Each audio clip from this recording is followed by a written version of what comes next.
Friends, ఇప్పుడే అందిన వార్త. సుప్రీంకోర్టు సంచలన తీర్పు. ఒక స్త్రీ ప్రేమలో ఉన్న వ్యక్తితో శారీరక సంబంధం పైన లేటెస్ట్ అప్డేట్ అయితే రావడం జరిగిందండి. ఆ వివరాలు ఏంటనేది వీడియోలో తెలుసుకుందాం. వీడియోని చివరి వరకు చూడండి, కంప్లీట్ ఇన్ఫర్మేషన్ అయితే అర్థమవుతుందండి.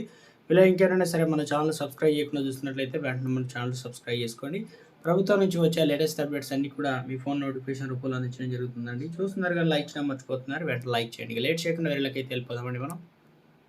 మహిళపై అత్యాచారం చేశాడని ఆరోపణలు ఎదుర్కొంటున్న వ్యక్తిపై ఉన్న క్రిమినల్ చర్యలను సుప్రీంకోర్టు రద్దు చేసింది. ఆ మహిళ గత 16 సంవత్సరాలుగా అతనితో ఏకాభిప్రాయంతో సహజీవనం చేస్తుందని, అయితే నిందితుడు తనకు పెళ్లి చేసుకుంటానని తప్పుడు వాగ్దానాలు చేసి బలవంతంగా సంబంధం పెట్టుకున్నాడని ఆమె ఆరోపించింది. ఉన్నత విద్యావంతురాలైన ఒక మహిళ దశాబ్ద కాలం లైంగిక వేధింపుల ఫిర్యాదు చేయకపోవడం పట్ల సుప్రీంకోర్టు ఆశ్చర్యం వ్యక్తం చేసింది.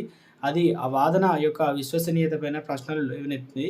ఒక స్త్రీ ప్రేమతో పురుషుడితో లైంగిక సంబంధం పెట్టుకుంటే దాన్ని అత్యాచారం పరిగణించలేమని, పెళ్లి చేసుకుంటున్నానని ఇచ్చిన మాట నిలబెట్టుకోకపోవడం అత్యాచారం నేరం కాదని మార్చి 3న జారీ చేసినటువంటి తీర్పులో కోర్టు ఇలా చేసిందనమాట చెప్పింది.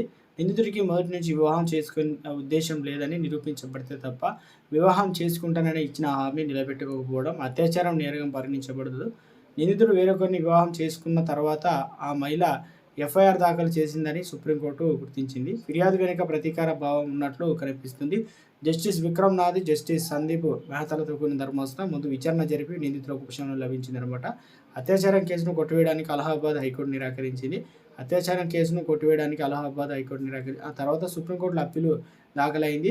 నిందితులపైన 2022 యూపీఏలోని ఏటావాల్లో కేసు నమోదైంది. 2006లో నిందితుడు రాత్రిపూట తన ఇంట్లో చొరబడి బలవంతంగా శారీరక సంబంధం పెట్టుకున్నాడు. ఆ తర్వాత వారి మధ్య సంబంధం కొనసాగిందని ఫిర్యాదుదారులు ఆరోపించారు. తమ సంబంధం పూర్తి ఐక్యప్రేమతో జరిగిందని నిందితులు సుప్రీంకోర్టు వాదించారు.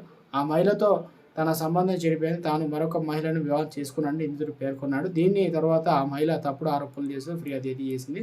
16 సంవత్సరాల ఏకాభిప్రాయంతో సంబంధం. కోర్టు తన తీర్పులో ఫిర్యాదుదారుడు మరియు నిందితుడు 16 సంవత్సరాల ఏకాభిప్రాయంతో సంబంధం కలిగి ఉన్నందున అత్యాచారాన్ని నిందితుడి బాధితులుగా చేయలేమని పేర్కొందనమాట. ఈ సమయంలో వారు కలిసిన కొన్ని అనాధికార వివాహ ఆచారాలను కూడా నిర్వహించారు. నిందితుడికి మొదటి నుంచి ఫిర్యాదుదారుడు మోసం చేయాలని ఉద్దేశం ఉందని నిరూపించడానికి ఎటువంటి ఆధారాలు లేవు.